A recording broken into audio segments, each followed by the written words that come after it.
It's 7 o'clock. It's 7 o'clock. Hi, Rich. Hi. Hi, hi. Hi, guys. So here's clapping. Hi, Amy. I'm so glad you're Hey, here. We'll give everybody a second to come on.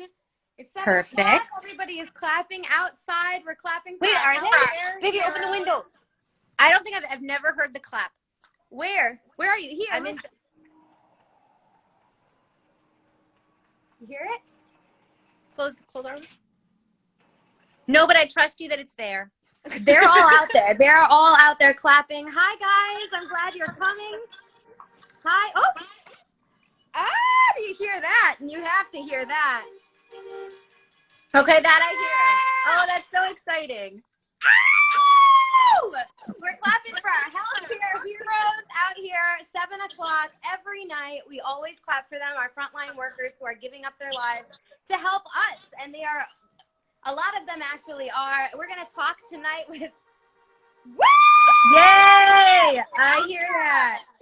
We're talking tonight with Amy Plasencia. She's a doctor down at Brooklyn Hospital, right, Amy? Ooh. Brookdale. It's East Brooklyn. Perfect. Brookdale Hospital in East Brooklyn. Sorry about that. Ooh! It's so That's all right. Easily confused. They're still clapping out there. They really are. That's so exciting. I love it. I love it. Everybody's clapping. We have to clap every night. I have questions prepared. So how are you, Amy? I'm good. I am enjoying a bit of an earlier day. This is the post-work glow of the, messy bun and a relaxing shirt. Good. I'm glad. I'm glad that you're relaxed. You should be. Yeah. You deserve it. Oh, I flipped my camera. Hold on. All right, there we go. Oh, and now my phone is flipping. Sorry about that. Okay, cool. All right. Awesome. Hi, everybody who's joining. We're here with Amy Plasencia and she's a doctor from Brookdale Hospital down in East Brooklyn. She's going to be telling us a little bit. Do you want to start, Amy, or would you rather start with my questions that I have? Sure. Well, I know that you had wanted me to talk a little bit about the reality of COVID and what we saw, what we're still seeing. Mm-hmm. I don't want to be a Debbie Downer, but it was very intense for a really, really long time. I would say only in the last week, maybe 2 weeks, did we see somewhat of a trend down. And now, given that it's been well over a month, we finally have a little bit of a rhythm going on and we have a groove in terms of how to manage these patients. The workflow is a little bit better established. And I think that that's pretty common. Most hospitals now kind of have a rhythm going with what to do. But for a very long time, especially when this first started, we were hearing messages from the federal government or from, just colloquially that, oh, it's no big deal. Oh, it's just the flu. And I'll admit that I was in that pool as well. I thought, oh, it's just a flu. Look at the mortality rate. It's not so bad. But the reality was that it was that bad. And it seemed like overnight it went from 1 or 2 patients to being hundreds of patients in a way that no hospital system, it's not just Brookdale, it's not just, Brooklyn, no hospital system can support that massive, massive surge of patients that was essentially just almost overnight. And so we did the best that we could, but there was not an adequate response from federal governments. We had safety net hospitals all across the country. Oh, thanks, Gumbo Smile. There just wasn't an adequate enough response from the powers that be, the federal government, the state governments, in terms of getting us what we really needed. And at the time, in the beginning, it was PPE. That was, how can you go and treat these patients who are so infectious if you don't have what you need to protect yourself and then to go on and protect other patients? Right. And the result of that was that there were dozens and dozens and dozens of doctors who became sick. And luckily now with the massive outreach from, the media really bringing attention to the PPE issue, that does seem to be under control. We've had a tremendous influx of donations that is still what we're using to this day. We're using a lot of the donations that we received to keep ourselves protected and keep our patients, protected as well. The ones who are not COVID, if we're carrying it, then we can potentially give it to them. So that's been fantastic. And luckily now that we've seen the downslope somewhat, Now there's less of a concern in terms of things like, ventilators or medications. But for a time there, it was a concern of how many ventilators do we have? Is this somebody who we can give a ventilator to? And it was horrible. It was horrible. It's exciting now that things are getting a little bit better. Yeah. I'm so glad to hear that it is better. And I'm sorry that you had to go through that. It must have been, so that's like one of my questions. Like, how do you think this is going to affect the doctors, like in mental trauma? Like just the amount of workload and like in years to come, is this possibly going to, that's one of the concerns that they were talking about. Like, is this, what's the word that I'm looking for? Is there a possibility that we could mess up the mental health of our doctors and our healthcare workers by this situation? Absolutely. Kind of PTSD.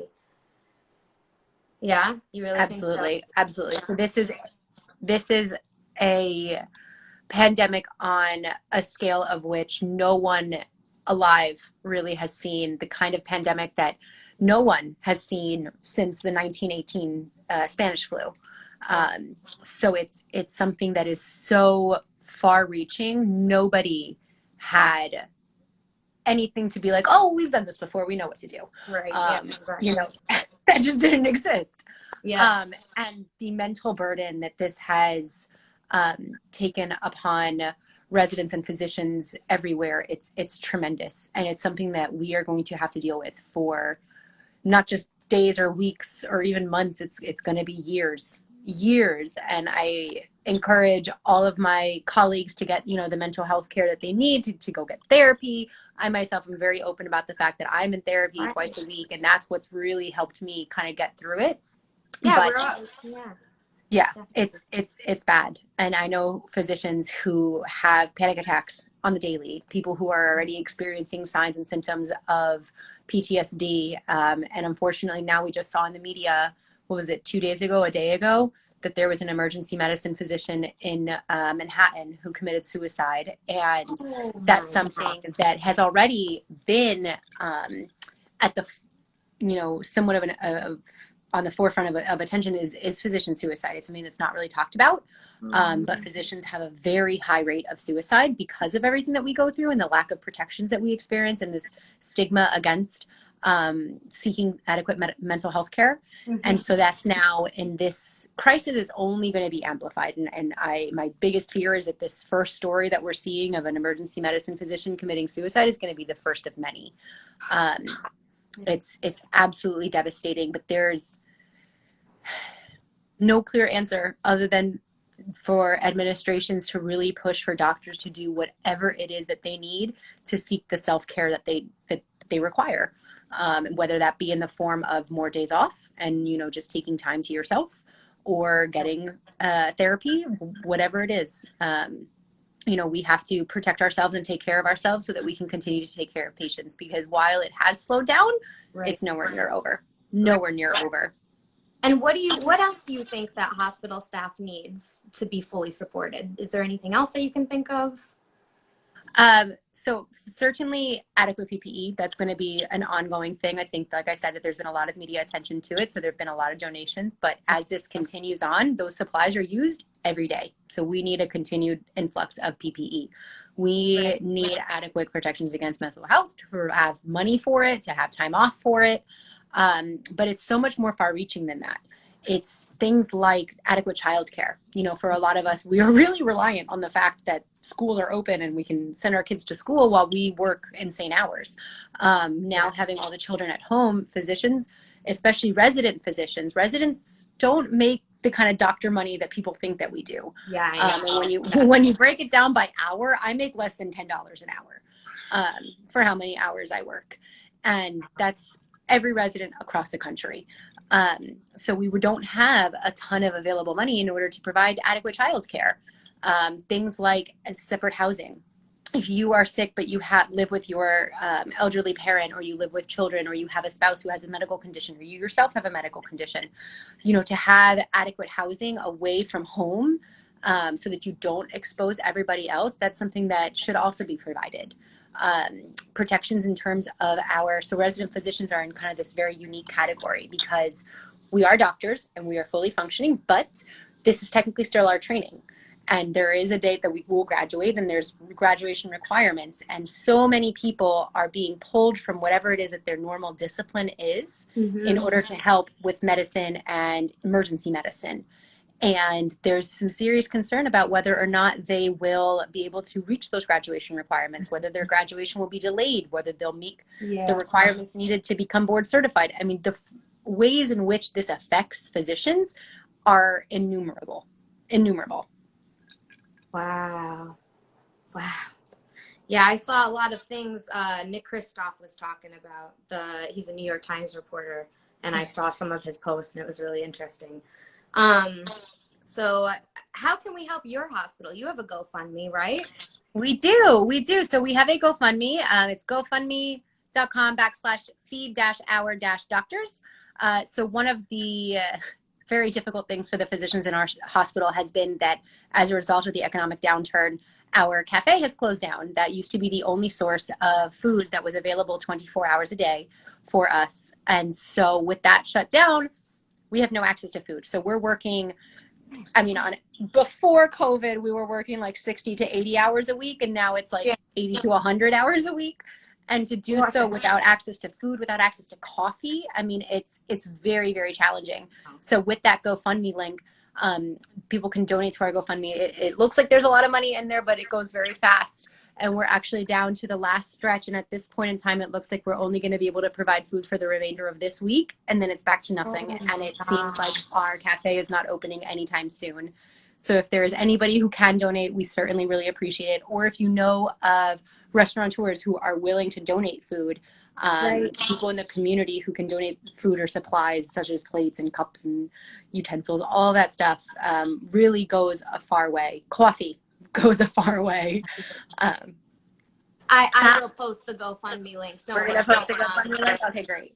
Yep, I'm going to post that in my story after so everyone can see it. Thank you. I have two other quick questions, if you don't mind. Like, now, all of a sudden, I mean, everybody knows about wearing the mask. Everybody knows about washing their hands religiously, pretty much. But now, all of a sudden, we're starting to notice, like, a relax in this. What is your response to that? So I see both sides. So my partner works in finance. He works for Ernst & Young, and I definitely can appreciate the economic turmoil that this pandemic is causing and the drive for governments to want to open everything back up and for the average person to want to open things back up. Well, people are very, very concerned about their well-beings, and I understand that. But my concern with the laxities in stay-at-home orders is that we're just going to see a second surge. So the number of people who have not been infected is still more than the number of people who have been infected. So all of those people who managed to make this through healthy without getting ill, that means that they still can get it. And there's various strains as well of this virus, a virus like any other virus. Get it again? Can't people just get it again, possibly? Like, that's the question. That's the question, right? Because any virus, so we see it with the flu, right? You can get the flu every single year. Why? Because the virus mutates. And so we see that with the COVID virus is that there's multiple different kinds of subtypes. And so while there's not a ton of data to support reinfection rates, it's certainly not out of the question. And if this continues to circulate and circulate and circulate with more time, it will invariably mutate, which leads people to be able to get reinfected. And so with the calming down of all of the stay-at-home orders, with people now going back outside, those people who did not get it the first round, say, can still get it. And there's nothing to say that people who have gotten it can't still get it again. So it's one of those things, it's a rock and a hard place because there is no good answer. The economy is suffering, but human lives are suffering as well. And the best thing that I can say is that if you have the ability to stay home, please do so. Please do so. If you have to go out, wear a mask, wash your hands, keep your distance. And as these stay-at-home orders do start getting rolled back, keep that in mind. Just because there's no government telling you that you have to stay home, you should if you can. And just because there's no government saying that you have to wear a mask outside, you still should. Exactly. And my last question, okay, so nearly 9 in 10 patients possibly who are put on a ventilator die. That's kind of what's happening? Are they being admitted to the hospital too late? When is the right time to go? So it's really hard because this virus is something unlike anything any physician has ever seen. And that's one of the reasons why it takes such a tremendous mental toll, is because you see somebody who is pretty okay. They have a little bit of shortness of breath. Maybe they need a little bit of oxygen. And then within 48 hours, they've died. And it's so difficult for us as physicians because there's no clear answer as to what is the marker that we can look for to tell us this is somebody who's going to be really sick versus this is somebody who's not going to be really sick. And it's not so easy as to say that, oh, they're just coming to the hospital too late, because they're not. Some people are coming in more or less still functioning, able to walk around, but getting shortness of breath. And we keep them in the hospital, and then they just rapidly decompensate. And to answer one of the questions here, what is the current mortality rate? You know, it's a very skewed answer there, because the vast majority of people do get a very mild illness. And that's why you see the mortality rate is listed as like around 3%. Because so many people get this, they just stay at home, they don't even get tested, and they do just fine. But the ones who come to the hospital, what we have seen is that if your illness requires you to be admitted, the mortality rate is very, very high. And once you are on a ventilator, it's more patients will die than will come off of them.